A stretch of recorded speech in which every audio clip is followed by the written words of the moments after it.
चलो दोस्त, सबसे पहले बात करते हैं ये कांटे वाले बाबा के बारे में। दोस्तों, आप लोगों ने कांटे वाले बाबा के बारे में देखा ही होगा, सुना ही होगा, चाहे वह इंस्टाग्राम हो, फेसबुक हो, चाहे फिर वह यूट्यूब पर ही क्यों नहीं है, आप लोगों ने देखा होगा। लेकिन देखा होगा कि किस प्रकार से महाकुंभ वाले बाबा को, कांटे वाले बाबा को किस प्रकार से इस भैंस ने बेइज्जती की थी और इसे महाकुंभ से भागने का कुछ इस प्रकार से बोला था कांटे वाले बाबा को, जिसके वजह से कांटे वाला बाबा महाकुंभ छोड़ करके चले गए थे। लेकिन दोस्तों, फिलहाल लोगों की सपोर्ट से कांटे वाला बाबा फिर से महाकुंभ मेला पर वापस आ चुके हैं और फिर से वही काम जो कांटा पर वो सो करके करते थे, लोगों को आशीर्वाद देते थे, वो दे रहे हैं। फिलहाल कांटे वाला बाबा महाकुंभ में वापस आ चुके हैं। चलो दोस्त, अब बात करते हैं जेसीसी सीजीएल के बारे में। तो दोस्तों, आप लोगों ने पता होगा कि जेसीसी सीजीएल का जो पेपर है वो लीक हो चुका था, इसका ये आरोप लग रहा है और इसके ऊपर यानी जेसीसी के ऊपर केस भी किया गया है, FIR भी किया गया है।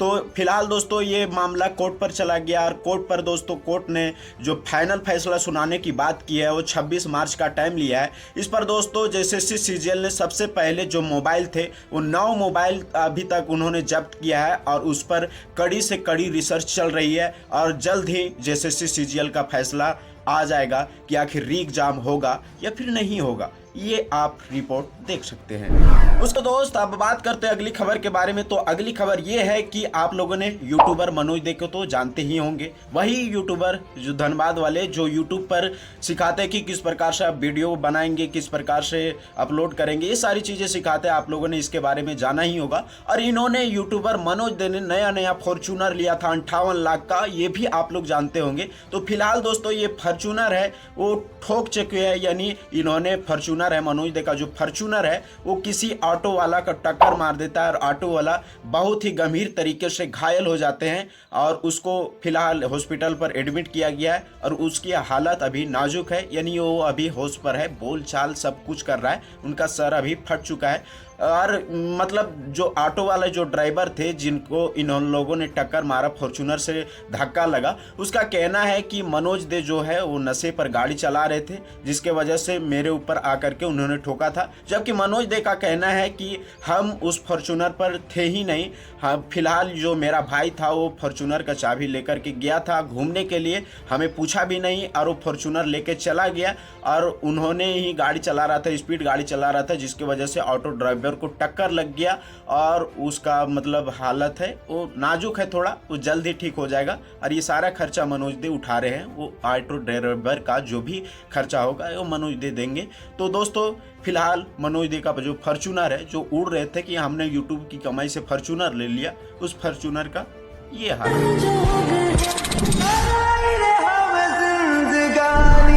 चलो दोस्त, अब अगली खबर के बारे में बात करते। तो अगली खबर ये है कि आप लोग ने डांसर सनातन को तो जानते ही होंगे, वही डांसर सनातन जो धनबाद के ही रहने वाले हैं, यानी मनोज दे के ही पड़ोसी है। और इन्होंने भी अभी नया कार खरीदा था, यानी तकरीबन 1 साल पहले इन्होंने कार खरीदा था और उस कार को यूट्यूब की कमाई से ही खरीदा था। लेकिन फिलहाल डांसर सनातन भी कार की ये हालत कर चुके हैं, क्योंकि डांसर सनातन जा रहे थे प्रयागराज जो महाकुंभ लगा हुआ है मेला, वहीं पर स्नान करने के लिए जा रहे थे, अपने पाप को धोने के लिए जा रहे थे। लेकिन जाते जाते क्या हुआ कि डांसर सनातन गाड़ी चला रहे थे और चलाते वक्त गाड़ी को इन्होंने रोड के साइड पर लेकर के टक्कर मारा, जिसके वजह से इनकी कार की हालत ये है। फिलहाल दोस्तों, जितने सारे भी वहाँ पर लोग बैठे थे, डांसर सनातन की पत्नी, उनके बच्चे, सारे लोग जा रहे थे, उन लोगों का हालत अभी सही है। और उन्होंने रील्स शेयर करते हुए यहाँ पर देख सकते हैं, उन्होंने लिखा कि जिंदा बच गए, इसलिए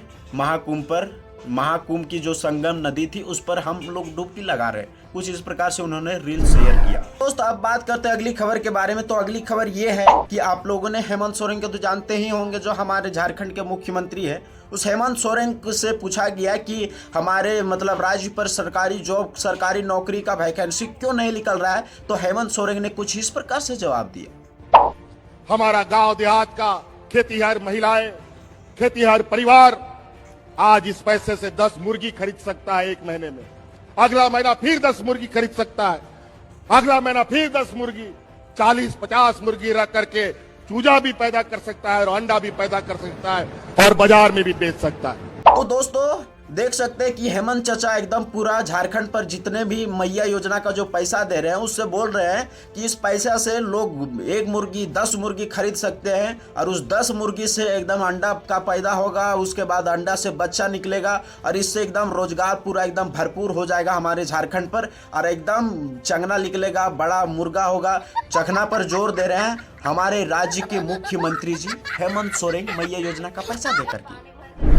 दोस्त अब बात करते हैं इस बाबा के बारे में। महाकुंभ पर समझ में ये नहीं आ रहा है कि आखिर में कौन सा बाबा जो है वो असली बाबा है। लोगों को ये समझ में नहीं आ रहा है। ये बाबा आप देख सकते हैं शायद इसका दिमाग जो मेंटली हालात है वो कुछ ठीक नहीं है लग रहा है मुझे। आप यहाँ पर देख सकते हैं दोस्तों ये किस प्रकार से यानी लोग जो आ जा रहे हैं उन लोगों के ऊपर किस प्रकार से ये मर चबड़ा मारते जा रहा है, एकदम पूरा डंडा उठा करके किस प्रकार से लोगों को पीट रहा है वो आप यहाँ पर देख सकते हैं। कोई मेंटल बाबा ही होगा जो इस प्रकार से लोगों के ऊपर करेगा। तो ये बाबा के ऊपर बारे में आप क्या कहना चाहते हैं? आखिर ये रियल बाबा है या ढोंगी बाबा है? हमें कमेंट बॉक्स पर जरूर बताएं। चलो दोस्त अब बात करते हैं अगली खबर के बारे में। तो अगली खबर ये है भारत रत्न से सम्मानित कर्पूरी ठाकुर के बारे में तो आप लोग भली भांति जानते होंगे।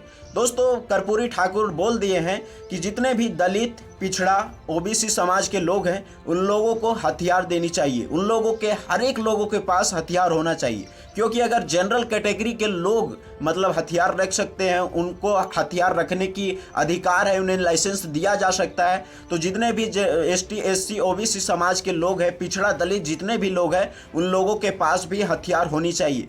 इसके बाद क्या हुआ, जनरल जो कैटेगरी के लोग थे उन लोगों के अंदर से एकदम आग निकल गया और उन लोगों का कहना है कर्पूरी ठाकुर के ऊपर मतलब गंदी गंदी गालियां दे रहे हैं और नारे ये सारी चीजें एकदम लगाए जा रहे हैं कर्पूरी ठाकुर के विरोध पर। कर्पूरी ठाकुर को कुछ इस प्रकार से आप गंदी गंदी गालियां दे रहे हैं, आप यहाँ पर देख सकते हैं। चलो दोस्त अब अगली खबर के बारे में बात करते। तो अगली खबर ये है कि झारखंड के जितने भी पारा शिक्षक थे उन लोगों की पारा शिक्षकों की जो वेतन थी वो बहुत ही कम थी दोस्तों, लेकिन अब उस वेतन को 4% बढ़ा दिया गया है। यानी अब पारा शिक्षकों को जो वेतन मिलने वाला है वो 25,220 रुपया प्रति एक मंथ मिलेगा। यानी एक दिन का जो वेतन होगा दोस्तों वो 900 रुपये दिए जाएंगे पारा शिक्षकों को। तो ये बहुत बड़ी खुशखबरी है कि पारा शिक्षकों की जो वेतन है वो अब 25,220 रुपया मिलेंगे। और ये हेमंत सोरेन ने एक बड़ा कदम उठाया है पारा शिक्षकों के लिए। जो पारा शिक्षक हमेशा आंदोलन किया करते थे, हमेशा धरना प्रदर्शन किया करते थे, उन शिक्षकों की मांग पूरी हो चुकी है, पूरा किए हैं हमारे हेमंत सोरेन जी। 25,220 रुपया पारा शिक्षकों को मिलेगा। तो हेमंत सोरेन जिंदाबाद। तो दोस्त अब अगली खबर के बारे में बात करते। तो अगली खबर ये है कि आप लोगों ने जो महाकुंभ पर जो लड़की वायरल हुई थी जिसका नाम था मोनालिसा, उन लोगों उसके बारे में तो आप लोग जानते ही होंगे। तो दोस्तों मोनालिसा का जो घर था उसकी फैमिली पर मतलब लोगों ने हमला कर दिया है। वो दरअसल क्या हुआ था दोस्तों मैं बता दूं तो मोनालिसा है, वो मोनालिसा के साथ कोई मतलब चाहता था फोटो खिंचवाने के लिए, तो वो फोटो नहीं खिंचवाई, जिसके वजह से उनके फैमिली पर अटैक किया गया है और ये बहुत ही निंदनीय है। आप खुद सुन लीजिए मोनालिसा से ये बातें। मैंने यहाँ जबरदस्ती मेरे पापा का नाम लेके आया कि आपके पापा ने मुझे भेजा। मैंने वहाँ मना किया कि मेरे पापा ने भेजा, मेरे पापा के पास जाओ, मैं नहीं फोटो खिंचवाऊंगी भैया आपके पास। अब मुझे भी डर लगता है कि यहाँ कोई भी नहीं है, कोई कुछ करना दे, यहाँ लाइट ना वगैरह कुछ भी नहीं। फिर भी वो लोग अंदर जबरदस्ती घुस गए और उतने में मेरे पापा आए और मेरे पापा ने चिल्लाया कि तुम जबरदस्ती लड़की के पास कैसे आए। फिर मैंने बोला कि पापा आप नहीं भेजा था कहीं की, तो मेरे पापा ने मना किया कि मैंने नहीं भेजा बेटा इनको। यही गुस्से में मेरा भाई उनका मोबाइल लेने गया और 9 लोगों ने मिलके मारा मेरे भाई को, और यहाँ के लोगों को बोलने भी जाए तो उल्टा हमको बातें सुनाते हैं। चलो दोस्त देखते हैं आज का वायरल वीडियो। नेताओं के कारण गरीबी है। गरीबी हम जन्म से लेके नहीं आए हैं, गरीबी हम पहाड़ से लेके नहीं आए हैं, गरीबी हम नदी नाला से लेके नहीं आए हैं। गरीबी इनकी गलत नीतियों के कारण है। बताइए इतना पैसा क्या करेंगे? सिंगापुर में, मलेशिया में, दुबई में, पुरी में, हैदराबाद में, गुजरात में क्या करेंगे इतना पैसा? ये लोग क्या करेंगे इतना पैसा? आज गरीब आदमी उसको पीने का पानी नहीं, खाने को भोजन नहीं, बदन में कपड़ा नहीं, और इनके पास अरबों अरबों की संपत्ति, लाखों लाख की गाड़ियां। क्या करेंगे इतना पैसा?